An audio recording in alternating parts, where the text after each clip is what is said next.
A'udzu billahi minasyaitonir rajim. Bismillahirrahmanirrahim. Alhamdulillahilladzi zayyana adhanal mubtadi'ina bil mithal. Wassalatu ala nabiyyihilladzi yajibu lahu alainal imtithal. Wa ala alihi wa ashabihil musufina bi ahsanil khisal. Wa nahnu narju bi syafa'atihim ilallahil ittisal, amma ba'du. Anak-anakku sekalian, pada episode ke-8 ini Bapak ingin menyampaikan salah satu hadis yang masyhur di kalangan ahli ilmu.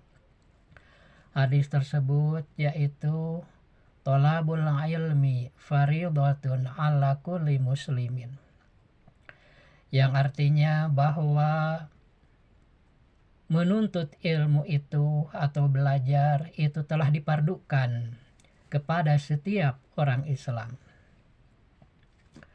Maka bagi umat Islam yang mengetahui hadis ini, mereka siap untuk melaksanakannya. Karena Islam adalah melaksanakan segala sesuatu yang disampaikan oleh Nabi Muhammad SAW.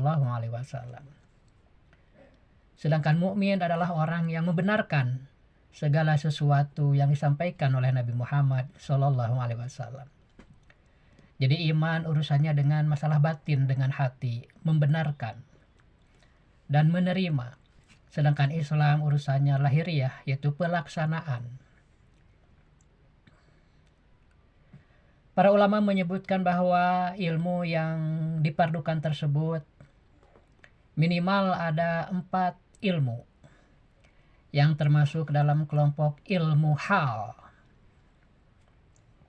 Keempat ilmu tersebut adalah pertama ilmu tentang masalah keimanan, masalah-masalah keyakinan, masalah-masalah akidah.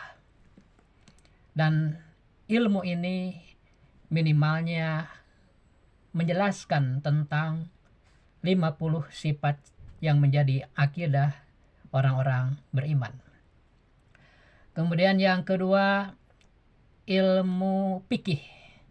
Ilmu yang berkaitan dengan amaliyah lahir, seperti bersuci, bertayamum, istinja, salat, dan lain sebagainya. Kemudian yang ketiga, ilmu tajwid. Ilmu untuk mengurus bagaimana cara-cara membaca Al-Quran dan berdoa dengan baik. Kemudian juga yang keempat, ilmu akhlak, yang merupakan sinkronisasi dari keimanan dan keislaman yang diaplikasikan dalam kehidupan sehari-hari dengan lebih baik lagi. Jadi setidaknya kalian sebagai umat muslim harus mempelajari keempat ilmu ini, yaitu ilmu tentang akidah, kedua ilmu tentang fikih, ketiga ilmu tajwid, dan keempat ilmu akhlak. Karena kita harus tahu bagaimana sabar itu, tawakul itu, juhud itu, qanaah itu, dan lain sebagainya. Agar berhasil mencapai tahap pembelajaran dengan benar, maka kemudian para ulama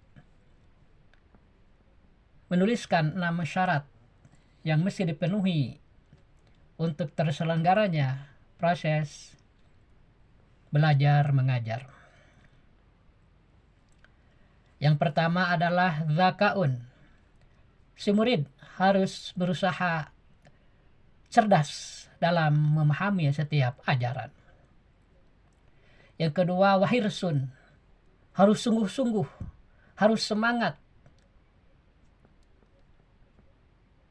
hingga tidak terlewat apa-apa yang telah diajarkan. Yang ketiga, wastibarun. Harus sabar, karena untuk meraih ilmu tidak bisa dalam waktu yang sekejap. Sabar dalam menghadapi berbagai kondisi agar tetap lancar proses belajar mengajar itu.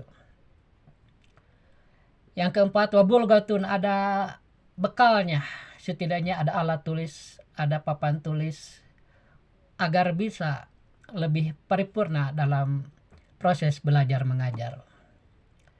Yang kelima, wa irsadu ustadin, gurunya harus orang mursid, yaitu orang yang mengetahui tentang masalah-masalah ketauhidan, akidah, dan dia sendiri benar akidahnya. Kedua, memahami ilmu-ilmu ibadah, terutama berkaitan dengan fikih dan benar praktik pelaksanaan ibadahnya. Dan yang ketiga, memahami ilmu-ilmu ekonomi, bisa mengatur keuangan, tidak boros. Itulah yang dimaksud dengan guru mursid. Ini yang kelima, gurunya harus orang yang mursid. Kemudian yang keenam, watulu jamanin, zamannya harus lama, sehingga penjelasan ilmu bisa tercerna dengan baik oleh si murid. Sekali lagi berkaitan dengan perintah dari Nabi yang menyatakan bahwa menuntut ilmu itu sudah diwajibkan, maka diperlukan 6 syarat agar tercapai proses belajar mengajarnya. Dan yang dipelajarinya minimal adalah 4 macam ilmu dulu, yaitu ilmu-ilmu tentang masalah akidah, kemudian ilmu fikih, kemudian ilmu tajwid, dan juga ilmu akhlak. Akhirul kalam, assalamualaikum warahmatullahi wabarakatuh.